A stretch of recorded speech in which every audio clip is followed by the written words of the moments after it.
मित्रों नमस्कार, मैं सुधीर श्रीवास्तव ज्योतिष अनुसंधान केंद्र में आपका स्वागत करता हूं। मित्रों, आप लोगों ने मेरे चैनल को अगर अभी तक सब्सक्राइब नहीं किया है तो जल्द सब्सक्राइब करें ताकि मेरे आने वाले नए एपिसोड और वीडियोस की सबसे पहले आपको जानकारी मिल पाए। ज्योतिषी योगों की श्रृंखला में आज हम बात करेंगे विरिंची योग के विषय में। विरिंची योग, इस योग का उल्लेख फल दीपिका ग्रंथ में मिलता है, जहाँ पर ऋषिवर ने कहा है कि जिन लोगों का जन्म विरिंची योग में होता है, जिन लोगों की कुंडली में विरिंची योग का निर्माण होता है, ऐसे लोग बहुत ही परम विद्वान होते हैं, इंटेलिजेंट होते हैं, धर्म के प्रति इनकी गहरी आस्था होती है, ईश्वर का हमेशा अनुसरण करने वाले होते हैं, बहुत ही बुद्धिमान होते हैं, ज्ञानी होते हैं और सभी लोगों के वर्गों के द्वारा सम्मानित होते हैं, राजा के कृपा पात्र होते हैं। जैसा कि ज्योतिष शास्त्र में बताया गया है, विरिंची योग जिन लोगों की कुंडली में होता है, ऐसे लोग राजा के कृपा पात्र होते हैं। इसे अगर हम आधुनिक संदर्भ में कहें तो ऐसे लोग जिनको गवर्नमेंट का फेवर प्राप्त होता हो। ज्योतिष शास्त्र में बताया गया है कि जिन लोगों की कुंडली में विरिंची योग का निर्माण होता है, ऐसे लोग अपने जीवन में परिवार का बहुत अच्छा सुख भोगते हैं। इन्हें पत्नी का सुख और बच्चों का सुख बहुत अच्छा प्राप्त होता है, कुटुंब का सुख बहुत अच्छा इन्हें अपने जीवन में प्राप्त होता है, संपन्न होते हैं, समृद्ध होते हैं और सभी वर्गों द्वारा सम्मानित होते हैं, सभी लोगों द्वारा सम्मान प्राप्त करने वाले होते हैं। जिन लोगों की कुंडली में विरिंची योग का निर्माण होता है, ऐसे लोग हमेशा सही पथ पर चलने वाले होते हैं, सही पथ का अनुसरण करने वाले होते हैं। ये जो भी नैतिक मूल्य, नैतिक ज्ञान और नैतिक आधार बताए गए हैं हमारे वेदों में, ये सिर्फ उनका पालन करने वाले होते हैं। कहने का मतलब, ऐसे लोग सत्कर्म करने वाले होते हैं, सही रास्ते पर चल करके निरंतर परिश्रम करके अपने जीवन में सफलता अर्जित करते हैं। ये किसी भी प्रकार के छल कपट का प्रयोग अपने जीवन में नहीं करते हैं। इनकी पर्सनालिटी काफ़ी अट्रैक्टिव होती है, दिखने में काफ़ी सुंदर होते हैं, मृदुभाषी होते हैं और दयालु प्रवृत्ति के होते हैं, दानी प्रवृत्ति के होते हैं। तो अब हम बात करते हैं कुंडली में विरिंची योग का निर्माण होता कैसे है, कैसे कुंडली में विरिंची योग बनता है। मित्रों, फल दीपिका ग्रंथ में विरिंची योग के बारे में बताया गया है, जहां पर ऋषिवर ने इसकी जो परिभाषा बताई है, उसके अंतर्गत जो डिफिनीशन बताई है वो ये है कि कुंडली में गुरु, शनि और पंचम भाव का स्वामी अर्थात पंचमेश कुंडली के केंद्र स्थान या त्रिकोण स्थान में होना चाहिए। साथ ही साथ अपनी उच्च राशि या स्वराशि या अपनी मित्र राशि में होना चाहिए, तब जाकर के कुंडली में विरिंची योग का निर्माण होता है। ध्यान दीजिएगा मित्रों, विरिंची योग का निर्माण होने के लिए 3 ग्रह महत्वपूर्ण हैं। पहला गुरु, दूसरा शनि, तीसरा पंचम भाव का स्वामी अर्थात पंचमेश।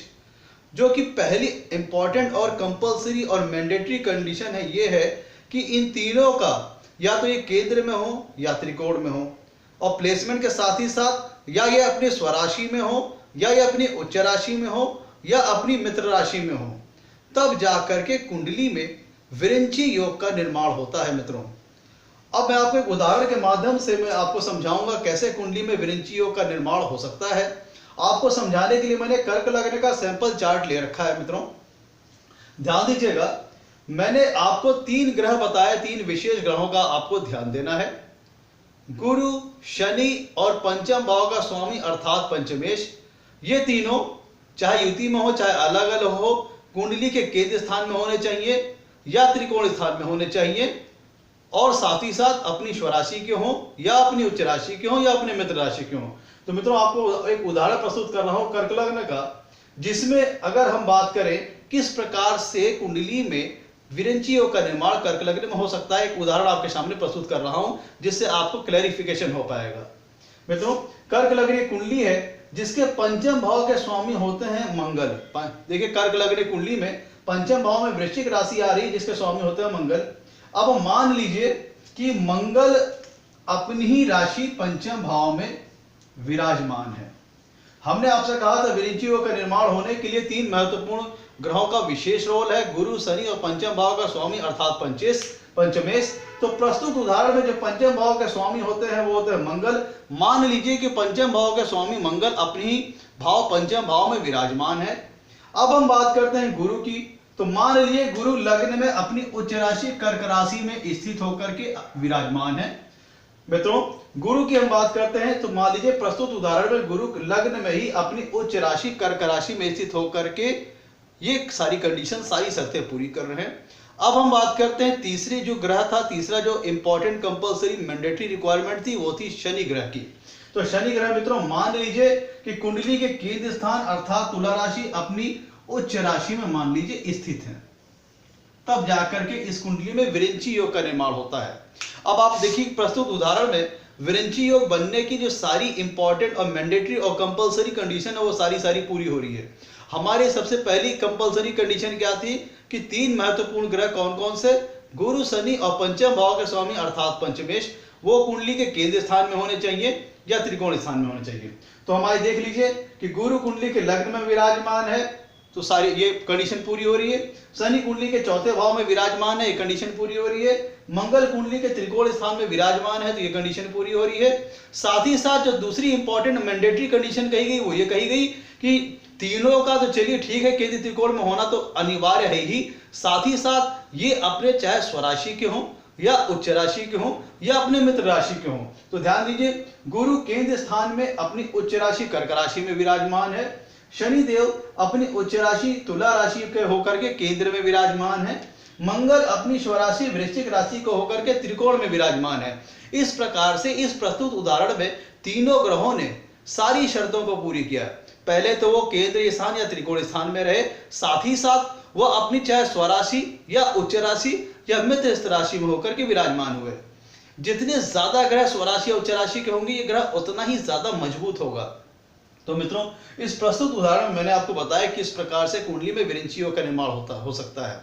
तो मित्रों, जिन लोगों की कुंडली में विरिंची योग का निर्माण होता है, ऐसे ज्योतिष शास्त्र में बताया गया, ऐसे लोग ब्रह्मा जी का अनुयायी होते हैं और ब्रह्मा जी की पूजा में विशेष तौर पर इनका मन लगता है। अगर हम इसे आधुनिक संदर्भ में कहें तो इनके अंदर स्पिरिचुअलिटी कूट कूट के भरी होती है, धर्म और ईश्वर के प्रति गहरी आस्था होती है, सदचरित होते हैं, सच्चरित्र होते हैं, सत्संगत वाले होते हैं, सत्कर्म करने वाले होते हैं, सही पथ पर चल करके आगे जो भी नैतिक आधार पर, नैतिक ज्ञान पर जो भी कर्म बताए गए हैं उसको करते हुए अपने जीवन में सफलता पाते हैं, कुटुंब का अच्छा सुख प्राप्त करते हैं, पत्नी का, बच्चे का बड़ी अच्छे सुख इनको अपने जीवन में प्राप्त होता है, समृद्ध भी होते हैं, संपन्न भी होते हैं, सभी प्रकार के सुखों का भोग करने वाले होते हैं।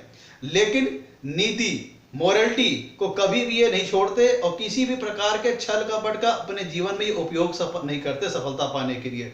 मित्रों, विरिंची योग का निर्माण जिन लोगों की कुंडली में होता है, ऐसे लोग शुद्ध आत्मा के होते हैं, शुद्ध मन के, शुद्ध विचार वाले होते हैं, अच्छे कर्म करने वाले होते हैं, छल कपट से कोसों दूर रहते हैं।